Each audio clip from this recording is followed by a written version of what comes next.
Square one. Square one.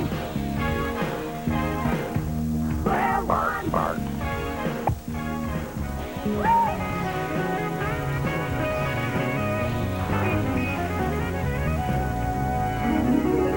one. Square one.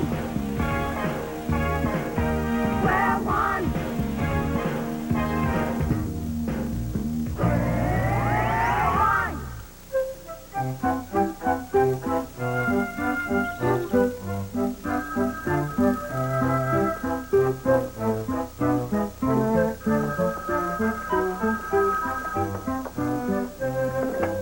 Nobody's in. Nobody. Yes, that's our name. My husband's Cyril Nobody, and I'm Jane Nobody. Weekly rate? Well, no one's ever stayed here that long, actually. Jane, have you seen my yellow polka dot handkerchief? Cyril, dear, I'm on the phone. So we'll see you on Monday, then? Very good. Goodbye. Now then, Cyril, dear, what's all the doo-hoo-roo? My yellow polka dot handkerchief. Have you seen it? Your pocket, dear. Oh! So it is. Thank you, Jane. Where would I be without you? You would be in deep, deep trouble, Cyril. That's rather blunt, isn't it, Precious? Yes, but you see, I've made a resolution. From now on, I'm always going to tell the absolute truth. Complete honesty. I'll say what I think. Oh, that could be troublesome, Precious. You need a haircut. And your tie's crooked. What? I think you would look better in a blue shirt. Oh, this will be fun. Yoo-hoo, Mr. Nobody. Yes, you. Oh, yes, two of our favorite guests, Penny and Abby Lane. Yes, enjoying your stay? Not spending too much time on the rifle range? What? Rifle range. Rifle range! Oh, yes, life is a trifle famed. You're looking very elegant this morning, Mr. Nobody, if I do say so. What's the occasion? Yes, well, thank you, Miss Lane. Nobody's in is at last getting the attention it so richly deserves. A reporter from the local paper, the I'll Be Darn News, is coming over to interview me today. The story of my life in this inn will sell thousands of papers. Funny papers. It's not funny, Jane. Mrs. Nobody is experimenting with total honesty. She says what she thinks. What is it that stinks? Oh, shh. Abby, you embarrass Mr. Nobody. Come along. No. Mr.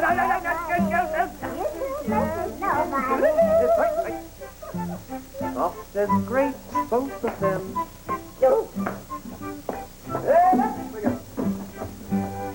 I have some bookkeeping to do. Yes. Nobody there. Try to stay out of mischief, won't you? Mischief, won't you? Treats me like a child sometimes.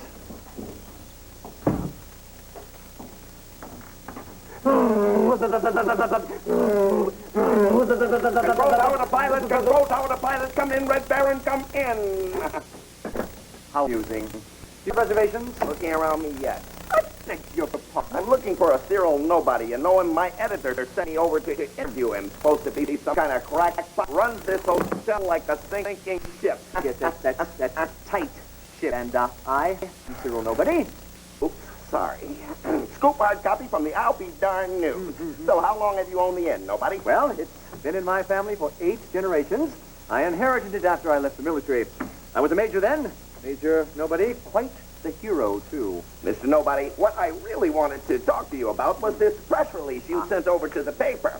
You say in a recent survey, and I quote, Nobody's Inn was found to be twice as popular as any other inn in the area. Twice as popular, that's right. So, people are twice as likely to come here as any other hotel in the area. Mm-hmm. That's amazing. How many people did you interview for the survey? 120 of our guests. Oh, twice as likely means 2 to 1. So, like 80 of 120 preferred your inn and 40 didn't. Yes, well, twice as many. Well, I did say, Cyril, has that newspaper meant... Oh, hello. Jane, this is Scoop Hard Copy. Oh, it's a pleasure. Who bought you that awful hat? No, you'll have to excuse my wife. She's decided to be totally honest today for some reason or other. Hey, that's quite all right. I admire honesty, Mrs. Nobody. I have really enjoyed talking to your husband. He was telling me about his military career. What military career? The only action he ever saw was falling out of his lounge chair during the Army-Navy games. I thought you said... Jane, why don't you show Mr. Hardcopy the garden? I'd like that, but I had a few more questions about this survey. Survey? However did you find out about that disaster? Disaster? I thought we had that one good and buried. Better and better. I'm starting to smell a real news story here. Mrs. Nobody, Cyril told me that 2 times as many of those surveyed preferred Nobody's Inn to any other hotel in this area. Oh, Cyril, dear, not again. Whatever do you mean, dear? I'm afraid my husband's playing with the facts, Mrs. Hardcopy. What he says is true on the face of it, but not the whole truth. You see, the way he interpreted the data. There goes my life, my career. To get a job selling corn chips door to door. 120 people surveyed. 8 said they would prefer Nobody's Inn, but only if there was a change of management.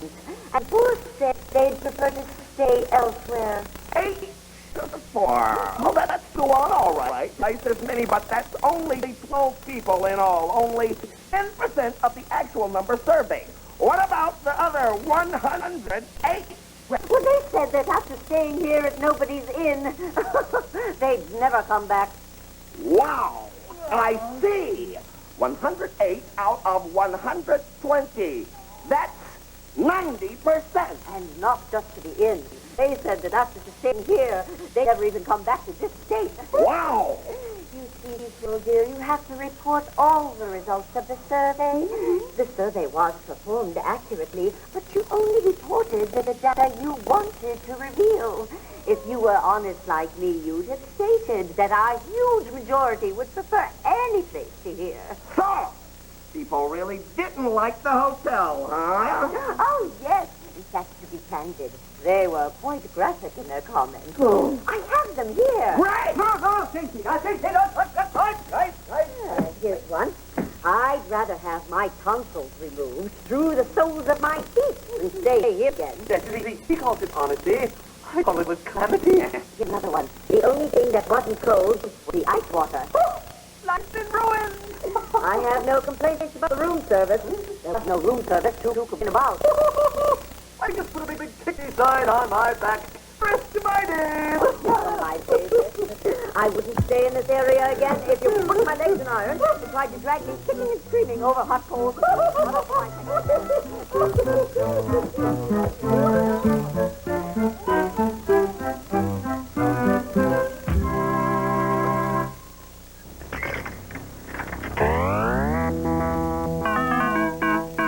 Mathman, your mission is to eat only multiples of 3. When you encounter a number, you will have until the count of 3 to make your decision. And beware the pugnacious Mr. Quick. He will eat you if you are wrong. Yeah! Mathman. No. Multiple of 3.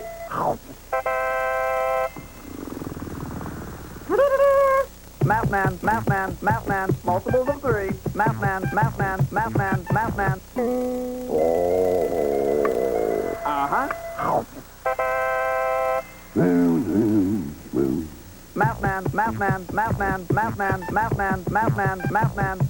Mathman. Let's see. Nope. Smart Mathman. Oh. Mathman. Multiples of 3. Mathman. Multiple of 3. Good work, Mathman. You've eaten all multiples of 3 on the board. Free game.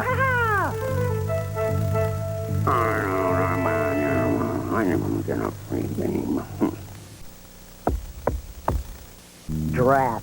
See that each time I get to the good part of the newspaper, I get interrupted by the sound of flesh against wood. I once saw Zale against Graziano, but that's a tale for another time, I guess. I am Hilton Schneider, here with another number quiz. Am I the only person on your route? Interesting number, Schneider. Nice continuity. And you want me to find your secret number? Right. But this one is different. Ah, well, so is my cousin, Willard Fanork. This time you get only 3 questions. Well, that seems eminently fair. And each question must eliminate exactly half the numbers on the list. There are 8 numbers. So, by applying this new arbitrary scheme, Schneider, my first question must eliminate 4 numbers. Yes. Very well, you clever mathematician. Is the secret number a prime number? In other words, one which has exactly 2 factors. Yes. That was a crackerjack question. I am now down to 4 numbers with 2 questions to go. Is the secret number now, or has it ever been, a factor of 20? No. Aha! Thought you had me, didn't you, Schneider, you sly carnivore?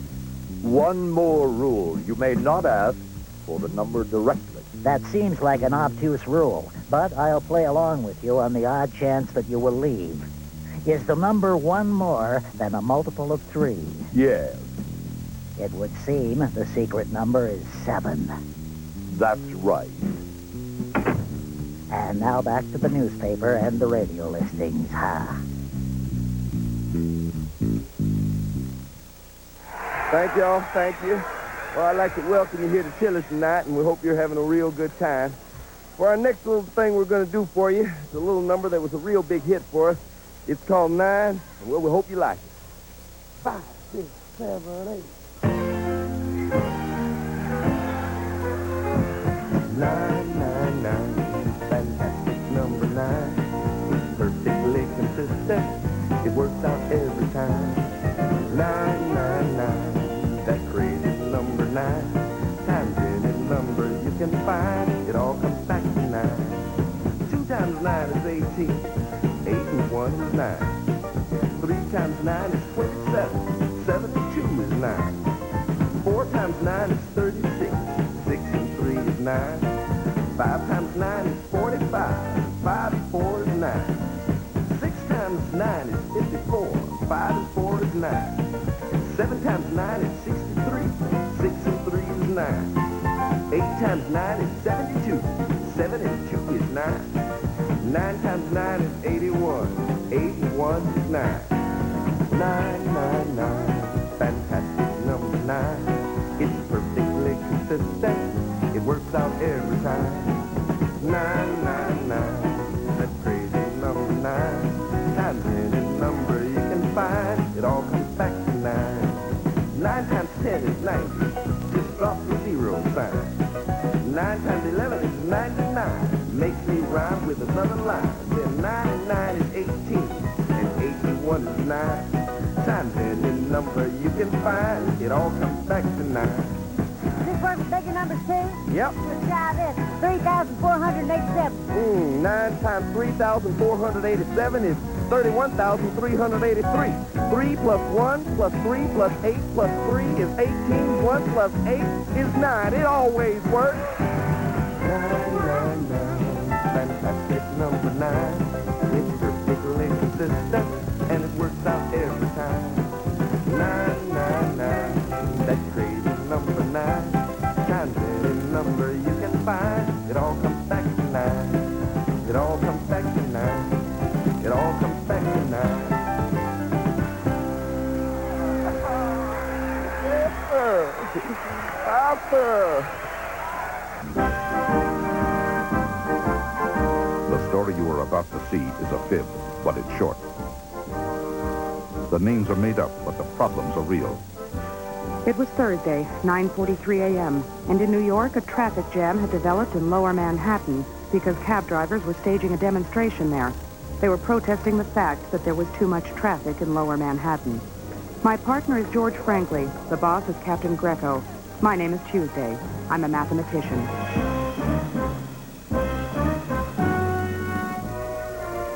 Two friends of ours were in trouble with the police.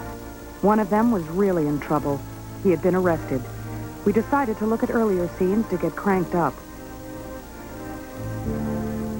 Enid Kelly worked at a bank where a number of embezzlements had occurred, and the branch manager, Simon Legume, determined Enid was the only employee who could have done the crime. In March, Emmett Kelly worked at our Park Avenue branch. In April, he worked at our Lexington branch. In May, he worked at our Madison branch. In June, he worked at our Fifth Avenue branch. And in this month, he worked in this branch, the Broadway branch. I see. So I swore out a warrant for his arrest. Enid was a wonderful man, and we were sure he wasn't guilty. George did some checking and discovered There were two others that sort of overlapped. A guy named Al Dente and a woman named Blanche Nutt. They were at the branches. We decided to interview the pair. We started with Al Dente. Why are you wearing that hood? I'm in the Federal Witness Protection Program.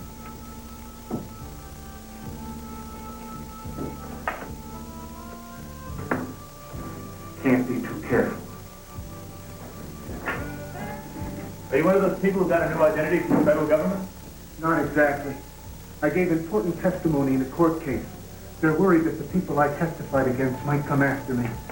Al indicated to us that he knew nothing of the embezzlement, but he was sure Enid wasn't the type to steal. He bade us adieu. Coast is clear. Al's story checked out. Blanche was unavailable to be interviewed, so we dug further. Well, here's the bank examiner's report. Among other things, they find the money missing on different days, depending on the branch. Oh? The first one was robbed twice, on Tuesdays. The second one was robbed 4 times, always on Fridays. Currently, Thursday is the day of choice. We decided to pay Enid a visit in jail. We asked him about Blanche Nutt and if he thought she might be our culprit. Oh, no. Blanche can be a pain, but she's honest. She wouldn't steal, Pat. I'm sure of it. We're going to talk to her anyway. When we find her, it's her day off today. That's right. It's Tuesday. A little hard to tell in here. All the days look the same. Thanks. Oh, by the way, Emmett, did you have the same day off each week? Well, yes, I did. At the Broadway branch, it was Thursday. The day the money was taken.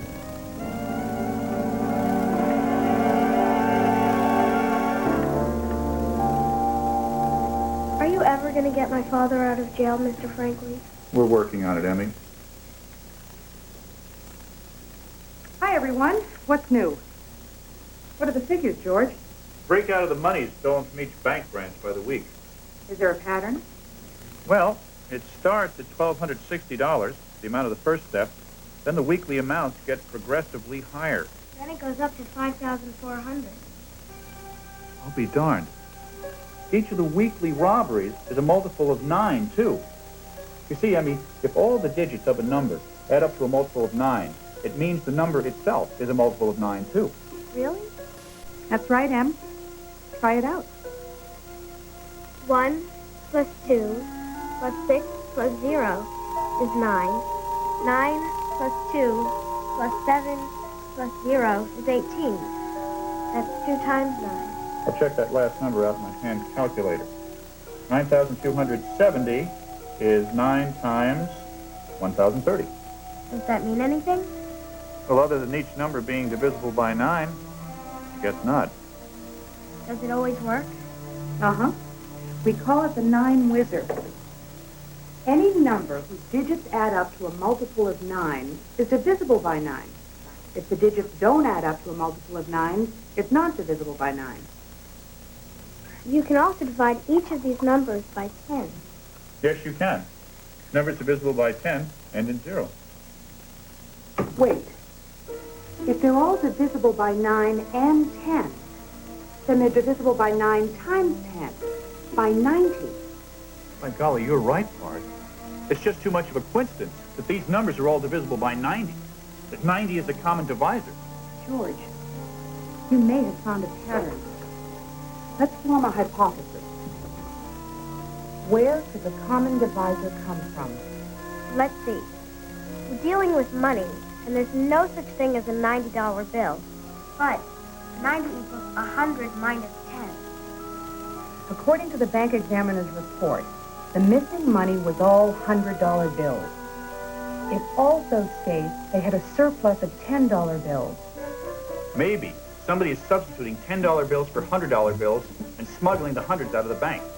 Yes, George, maybe that's it. That would also explain the multiples of 90 that are showing up in the bank figures. But how?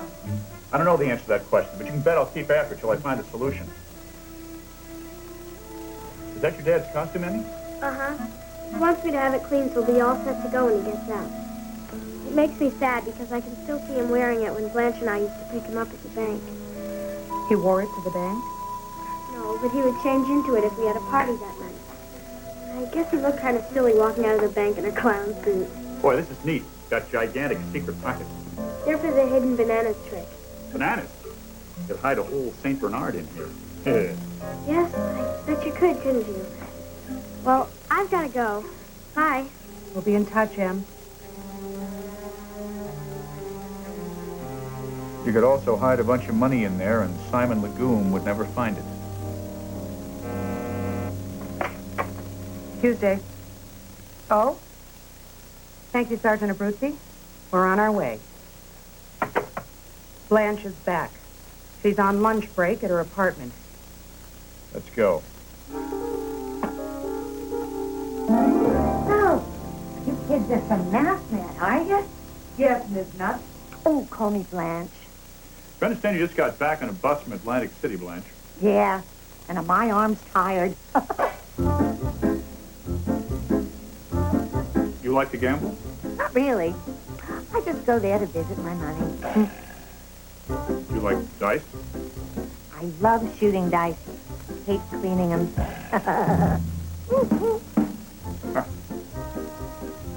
You used to do a magic act? Mm-hmm. We'd like to ask you some questions if we may. Shoot. You don't mind if I comb out one of my rings? I got a show tonight. I do birthday parties. You used to work birthday parties with Enid Kelly, didn't you? Yes, but, well, we had a falling out. So I started my own act. It's not as much fun, but it pays real money. You still dress as a clown? Oh, yeah. I love clowning around. Did you know that Emmet has been arrested for stealing monies from the bank? Yes, and I say he's getting a bum slap. He's not much of a businessman, but he's honest. I'll give him that. Do you always have the same day off each week? Well, at this branch, I'm off every Tuesday, but they move us around, so the schedule changes according to each particular branch. So you were never off on Wednesday? Not at this branch. Why? Just looking for patterns. What a strange hobby. Well, if you've got no more questions. Just a couple, Miss Nutt. What is a typical day like for a bank teller? Boring. Just kidding. Well, we get there at 8 and we check out our cash drawer. How does that work? Well, we each sign out a drawer filled with money. At this branch, they start you off with $25,000. Then we go to our window, wait for 8:30 when the bank opens and business begins. Then, at the end of the day? Well, we get our deposit slips, our withdrawal slips, and our cash, and a counter. So at the end of the day, each teller's business transactions balance? That's right. And then we leave. Oh, except on the night before our day off. Then we have to help load the ATM. ATM? Automatic teller machine? The machine where customers can get cash? Yeah. We take turns. Well, adds an extra half hour. I remember picking Emmet up when we were supposed to do a birthday party and we weren't working at the same branch. I'd go in and he'd be loading the machine in his clown duds. The customers used to do a double. Miss Nutt, if everything balances every night, how could Emmet have stolen money from his cash drawer? If you ask me, he couldn't have. The manager checks the money back in the vault, and lately, even the regional manager has come around to search it. Jerk.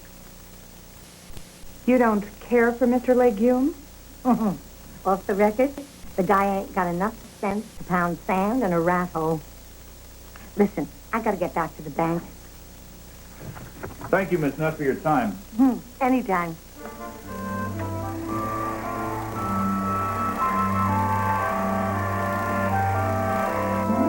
What you doing now, Mr. Franklin?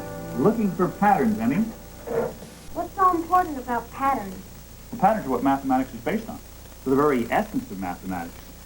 Finding patterns in a messy situation sometimes helps us find out what's going on. They help point out things which are out of the ordinary. They make order out of chaos. Patterns are my life, Emmy. So they help you solve problems. I gotcha. So with Simon Legume, George, he's faxing over a schedule of days off at each of the branches. What have you got? According to the bank examiners, these are the days at which the money came up missing at each of the branches. They seemed to jump around. No day was repeated. The current branch is being hit on Thursday. Today is Thursday, so there might be another robbery. Don't count it, Em. Why not? Oh, because my dad's in jail, so he can't do it. That's why, huh? It's not just that, There's Simon's back. You guys think he did it, don't you? No, we don't really. It's just that, well, The evidence points at him, doesn't it? But if Mr. Legume searched everyone, how did Daddy get the money out of the bank? My dad is no crook. what's that? The days off schedule. Are you looking for another pattern? You think there might be a relationship between the days off and the theft? Very good, Em. You're catching on. Because the money was missed early in the morning, we're working on the hypothesis that it might have been stolen the day before. Let's compare Blanche's days off with the days the monies were missed. Blanche wasn't at the first two branches, George. No, but she said she used to meet Emmett sometimes. All right, how about the Madison Avenue branch then? It was robbed on Saturday. Her day off was Tuesday. The Fifth Avenue branch was robbed on Wednesday. Blanche's day off was Friday. The next robberies were on Thursday. Her day off was Tuesday. No connected strain, I'm afraid. Okay, check my dad's days off. Emmett's day off was Tuesday. His next day off was Friday. At the Madison Avenue branch, his day off was Saturday. Then Wednesday. And Thursday.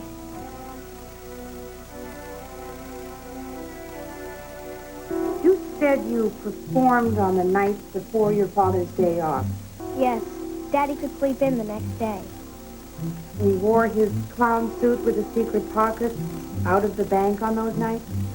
Yes, he did. Look, my daddy didn't do it. He didn't. Annie, it's only a hypothesis.